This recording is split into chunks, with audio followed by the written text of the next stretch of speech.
السلام علیکم ورحمۃ اللہ وبرکاتہ۔ الحمد للہ رب العالمین والعاقبۃ للمتقین، والصلاة والسلام علی اشرف الانبیاء والمرسلین، نبینا محمد وعلی آلہ وصحبہ اجمعین ومن تبعہم بإحسان الی یوم الدین، اما بعد۔ فعن عطیة رضی اللہ تعالی عنہا قالت كنا لا نعد القدرة والصفرة بعد الطهر شيئا، رواہ البخاری وابو داود واللفظ له۔ بلوغ المرام من ادلۃ الاحکام کی حدیث نمبر 121 ابھی آپ کے سامنے پڑھی گئی ہے۔ ام عطیہ رضی اللہ تعالی عنہا حدیث کے راویہ ہیں۔ ام عطیہ رضی اللہ تعالی عنہا کا نام نصیبہ تھا۔ ام عطیہ یہ کنیت ہے، ان کا نام نصیبہ تھا۔ ان کے ابو کا نام تھا کعب، نصیبہ بنت کعب، اور بعض لوگوں نے کہا کہ یہ حارث کی بیٹی تھی، ان کے ابو کا نام حارث تھا۔ ام عطیہ رضی اللہ تعالی عنہا یہ بزرگ ترین مرتبہ کی صحابیات میں شمار ہوتی ہیں۔ جنگوں میں یہ شرکت کرتی تھیں اور مریضوں کو پانی پلانا، زخمیوں کی مرہم پٹی کرنا ان کا عمل رہا ہے، ان کی یہ قربانی رہی ہے۔ جنگ احد میں جب لڑائی گھمسان کے شروع ہو گئی، پیچھے سے کافروں کی فوج مسلمانوں سے ٹکرا گئی، اس وقت حضرت ام عطیہ رضی اللہ تعالی عنہ بہادر مردوں کی طرح کافروں سے لڑنا شروع کر دی۔ ام عطیہ رضی اللہ تعالی عنہ کی سیرت میں دو خصوصیت ملتی ہے کہ یہ نماز عید الاضحیٰ یا عید الفطر یا عید الاضحیٰ کی نماز کے لیے عورتوں وغیرہ کو لے کر کے چلتی تھی، مطلب گھر سے نکالتی تھیں اور عیدگاہ کی طرف لے جاتی تھی، ان کی ایک خصوصیت ہے۔ اسی طریقے سے خواتین کو غسل وغیرہ دینے کے لیے بھی ام عطیہ رضی اللہ تعالیٰ عنہ پیش رہتی تھی۔ یعنی جب کسی کا انتقال ہوتا تھا، کسی خاتون کی وفات ہوتی تھی، تو تجہیز و تکفین میں ان کا کلیدی کردار رہتا تھا۔ اسی طریقے سے ام عطیہ رضی اللہ تعالی عنہ کا مقام اور مرتبہ یہ ہے کہ آپ سے بہت سارے تابعین اور بہت سارے علماء استفادہ کرتے تھے، آپ سے پڑھتے تھے۔ ام عطیہ رضی اللہ تعالی عنہ کی یہ جو روایت ابھی یہاں پڑھی جا رہی تھی کہ كنا لا نعد القدرة والصفرة بعد الطهر شيئا، کننا بنے ہم لوگ، کننا ہم لوگ، لا نعد ہم شمار نہیں کرتے تھے، لا نعد ہم شمار نہیں کرتے تھے، القدرہ قدرہ مانے مٹیالہ کلر کا پانی، مٹیالہ رنگ، یعنی جو میل کچیل سے بالکل لت پت ہو، اس کو قدرہ کہتے ہیں۔ یعنی ایسا پانی جس میں کیا ہو، مٹی کی آمیزش ہو، مٹی اس میں کیا ہو، ملی ہو، تو گندا پانی جسے آتا ہے مٹیالہ، مٹی کا رنگ اس میں ظاہر ہو گیا ہے، داخل ہو گیا ہے، تو قدرہ کہتے ہیں میل کچیل سے متاثر پانی، مٹیالہ رنگ کا پانی، والصفرا، صفرا مانے زرد رنگ کا پانی،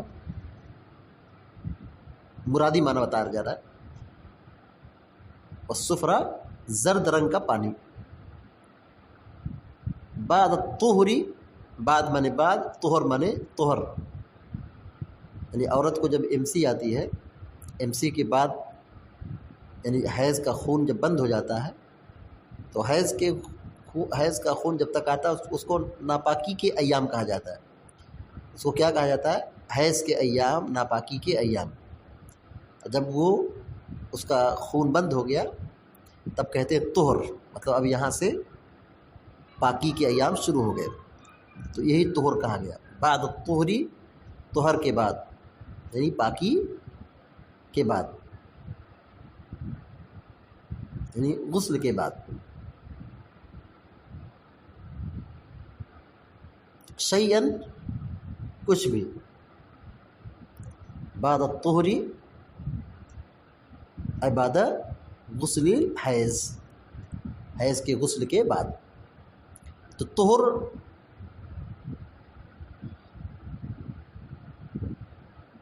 جو پاکی کے ایام ہوتے ہیں اس کو کہا جاتا ہے، لیکن یہاں پہ جو بعد الطہر کہا گیا ہے حیض کے خون کے بعد، غسل کرنے کے بعد، ناپاکی کے غسل کے بعد۔ شیئن مانے کچھ بھی۔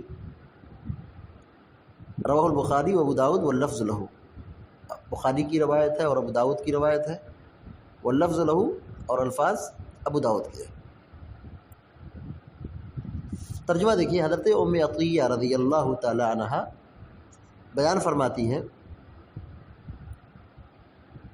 کننا لا نعد، ہم شمار نہیں کرتے تھے، کننا لا نعد، ہم شمار نہیں کرتے تھے، شیئن کچھ بھی، کننا لا نعد شیئا، ترجمہ اس طرح ہوگا، کننا لا نعد شیئا، ہم کچھ بھی شمار نہیں کرتے تھے، مطلب اس کو کچھ گنتے ہی نہیں تھے، اس کی کوئی حیثیت ہی نہیں تھی۔ القدرۃ والصفرۃ، قدرہ اور صفرہ کو، یعنی ہم قدرہ اور صفرہ کو کچھ گنتے ہی نہیں تھے۔ صفرہ کیا تھا؟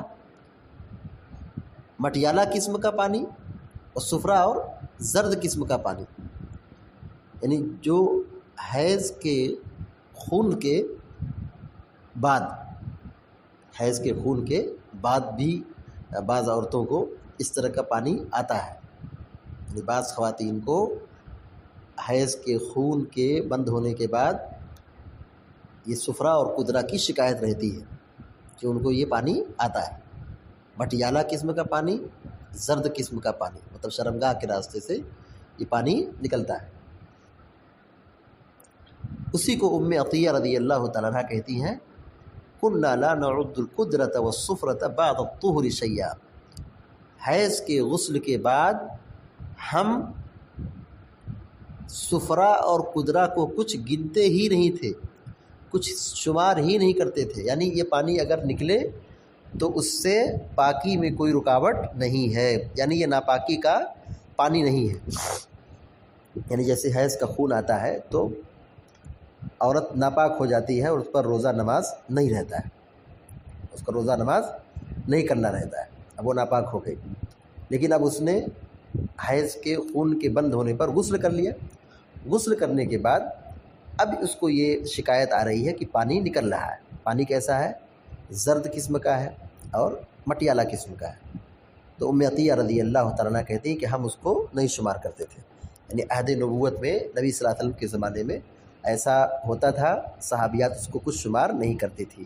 اس کا مطلب یہ ہوا کہ جب نبی کے زمانے میں ایسا ہوا اور نبی اس وقت موجود تھے، اور اگر یہ چیز غلط ہوتی تو اللہ تعالیٰ وحی کے ذریعے سے مسلمانوں کی نشاندہی کرتا، عورتوں کو تنبیہ کرتا، لیکن اس کے متعلق کوئی حکم نازل نہیں ہوا۔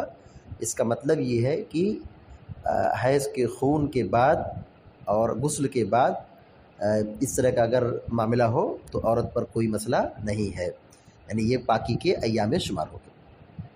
دیکھیے عورتوں کا جو مسئلہ ہے وہ یہ کہ بعض عورتوں کو پہلے بھی آتا ہے، بعض عورتوں کو بعد میں بھی آتا ہے۔ اگر حیض کے خون سے متصل آتا ہے تو یہ ناپاکی میں شمار ہوگا، اور حیض کے خون کے بند ہونے کے بعد عورت غسل کر لے، اس کے بعد اگر یہ پانی آتا ہے تو یہ ناپاکی کا نہیں مانا جائے گا، یہ ناپاکی کا نہیں مانا جائے گا۔ عورت اس کو دھل کر کے صاف کر کے نماز روزے کی پابندی کرے گی۔ عورتوں کے متعلق جو بات ہے یہ حیض کے متعلق وہ یہ کہ عورتوں کو جو خون آتا ہے، خون کے اختتام پر سفید گاڑھا پانی نکلتا ہے، سفید گاڑھا پانی نکلتا ہے، تو یہ پہچان ہوتی ہے کہ اب یہ حیض کا خون بند ہو چکا ہے۔ عورتوں کا یہ مسئلہ ہے وہ زیادہ بہتر طریقے سے جانتی ہیں۔ تو وہ جو سفید گاڑھا پانی آتا ہے، سفید گاڑھا پانی نکلنے کے بعد یہ ڈکلیئر ہو گیا، مطلب یہ کمپلیٹ ہو گیا کہ یہ حیض بند ہو چکا ہے۔ اب یہاں سے عورت کو فوراً غسل کرنا چاہیے اور روزہ نماز کی پابندی شروع کر دینا چاہیے۔ تو حدیث کا مستفاد یہی ہوا کہ حیض کے خون کے بعد عورت نہا دھو لے، باقی صفائی ستھرائی اختیار کر لے، اس کے بعد عورت کو جو مٹیالہ قسم کا پانی یا زرد قسم کا پانی، پیلا قسم کا پانی، یلو قسم کا پانی جو نکلتا ہے بعض عورتوں کو، تو اس میں وہ عورت ناپاک نہیں ہوتی ہے، اور نہ ہی وہ چیز کیا ہے روزہ نماز میں رکاوٹ بنتی ہے۔ اس میں عورت کو روزہ نماز کی پابندی کرنا ہے۔ اللہ تعالیٰ سے دعا ہے کہ اللہ تعالیٰ ہم سب کو آپ سب کو نیک توفیق عطا فرمائے، آمین یا رب العالمین۔ وصلی اللہ علیہ